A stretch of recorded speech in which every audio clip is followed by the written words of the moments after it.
It's Monday, the 4th of August. You're watching DM News, the headlines this lunchtime. US and Pakistan talks reveal new coalition plans. Global HIV and AIDS conference opens today. And 4 days to the Olympics, a terrorist attack in China. Good afternoon. More details have emerged of last week's intelligence talks in Washington between Pakistani Prime Minister Yusuf Gilani and US President George Bush, who met with an aim of forging relationships between the two countries and forcing out Al-Qaeda and Taliban forces along the western border. With a 1,500-mile stretch to monitor, the joining of forces and initiatives was seen as crucial. Few details have been released to the press so far for security reasons, but it has been clear for some time that cooperation with the US government is key to security in the region. Pakistan is now pledging the full support of its special forces to share intelligence and meet the demand for action. The moves are seen as key to fighting the growing insurgency on the Afghan border. A global conference on HIV and AIDS has opened in Mexico City, a quarter of a century after the disease first became widely known. Figures released ahead of the meeting reveal that the number of people with the condition around the world has gone down slightly overall. However, infection rates are still rising in some countries and access to the right treatment is also an issue. 33 million people worldwide are affected by the syndrome, and the 6-day conference started with an awareness march.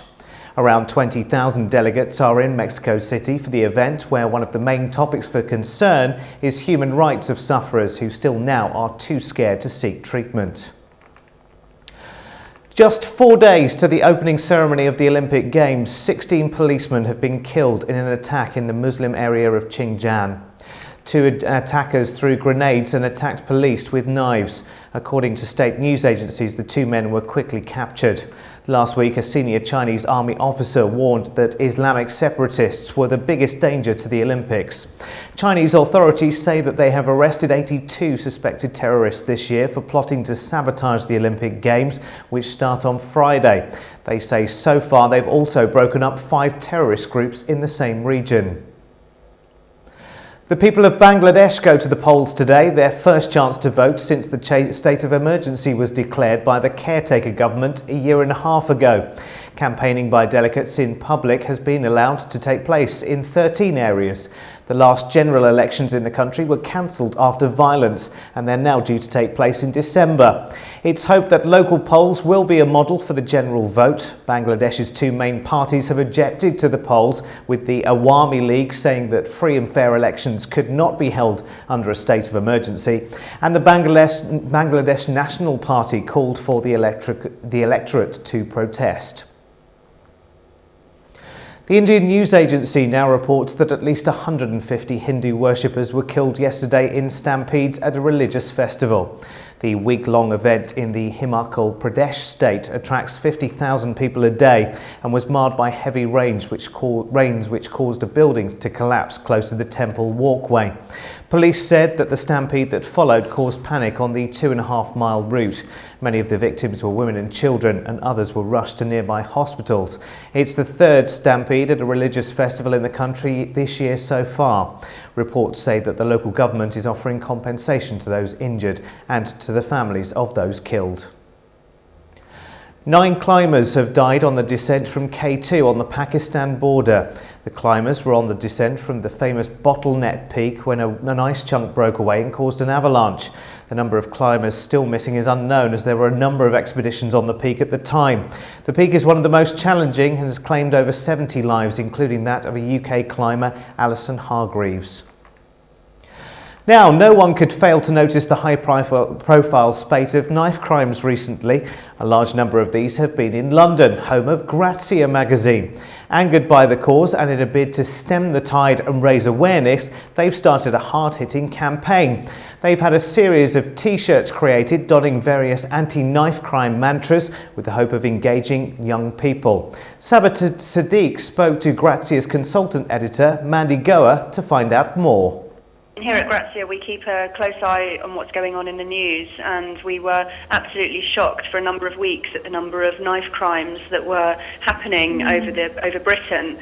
We kept saying this has to stop, and it kind of culminated in a brainstorming meeting when we knew that we were interviewing Brooke Kinsella, whose brother tragically died from a fatal stabbing. And having spoken with her, and our journalist and photographer were so moved that we thought, right, this is the week we have to do something. And obviously, Grazia has fantastic relationships with loads of top designers throughout the world.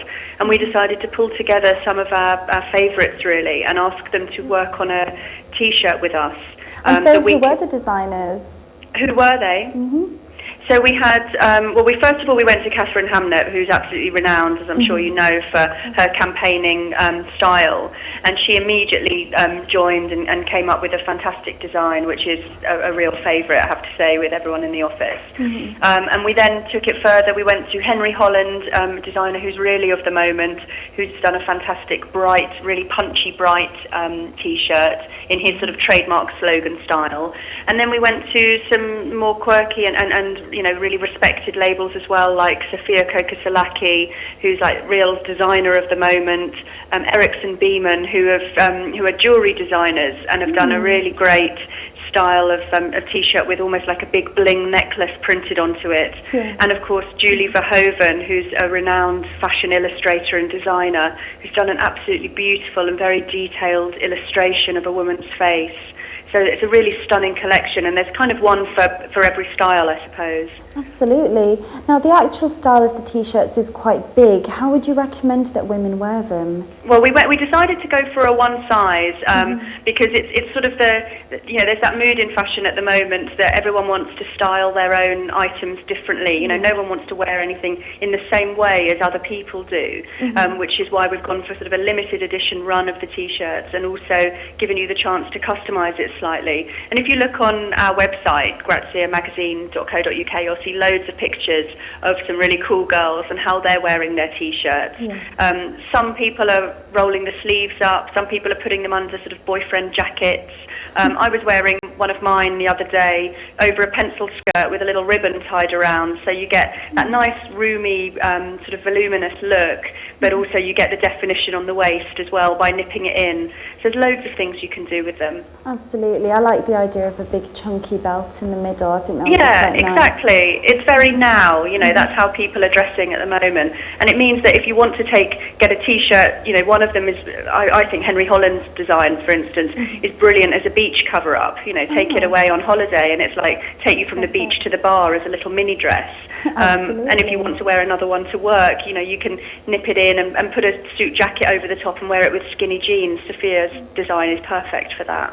Brilliant. And so could you also talk us through the various points on your petition and why you think it will make a difference? Yeah, of course. We are backing all of this up with a set of 5 initiatives that we're asking the government to look at. And we've already had endorsement from Jackie Smith, who has said how she's welcomed our campaign.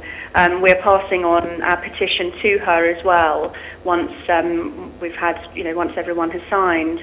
So our 5 initiatives that go from really like grassroots level all the way through to sort of immediate things that should be happening now. So it's from like the immediate things like properly prosecuting shopkeepers for selling knives to children. There need to be serious penalties.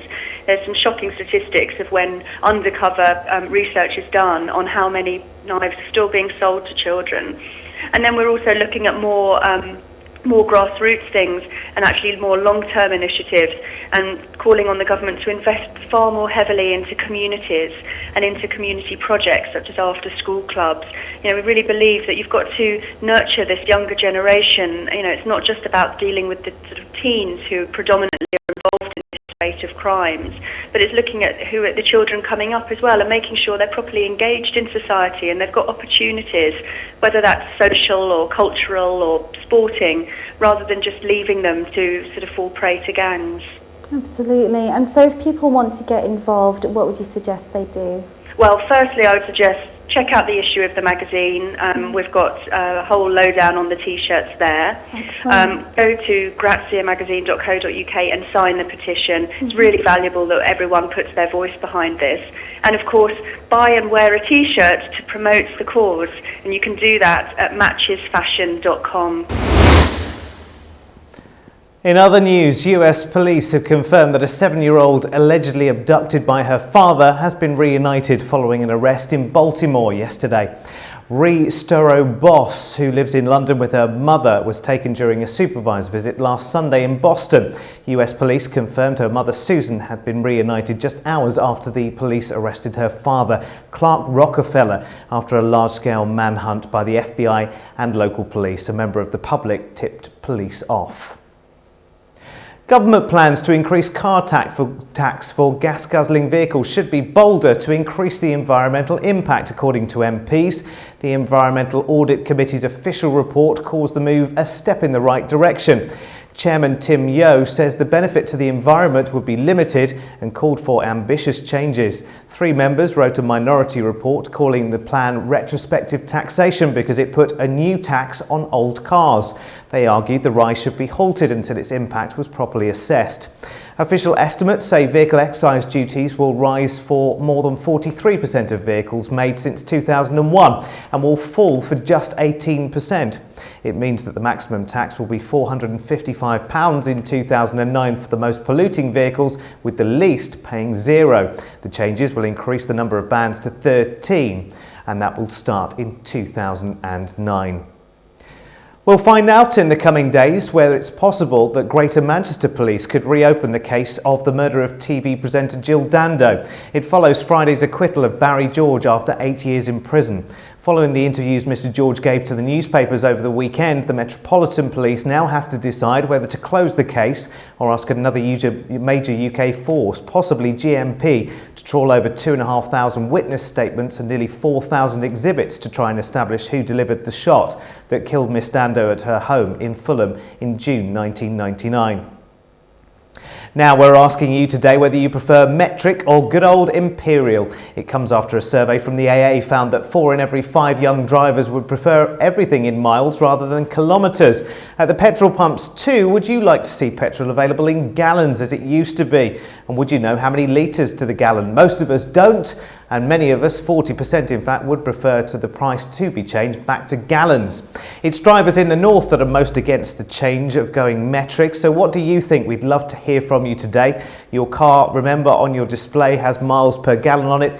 Would you rather buy your petrol in gallons? Should we change all of the motorway signs to kilometres rather than miles?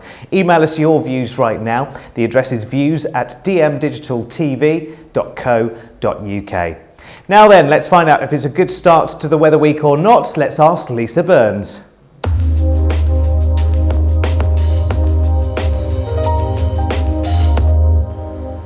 Thanks, Derek. And after what was quite a cloudy and wet start for the Midlands, Lincolnshire and Wales, the rest of the day looks set to perk up as most areas become fair. For the south, it's going to be mainly dry with broken cloud, but this will clear, leaving some good spells of sunshine. A few showers will, however, linger over Scotland and Northern Ireland, although these will fade into late afternoon. Looking ahead to this evening, and a few showers will be affecting northeast areas of England along with Scotland, although they are forecasted to pass through and clear quickly. The rest of the country will remain dry with clear skies. Let's take a look now at your maximum temperatures around the UK today. 21 for Manchester, a warm 22 for London, for Belfast 19, 16 for Cardiff, and for Glasgow 21. That's your latest weather outlook with me, Lisa Burns. It's back now to the newsroom and Derek. Thanks, Lisa. Not too bad then. I'll be back in just a couple of minutes with your local news in Manchester today.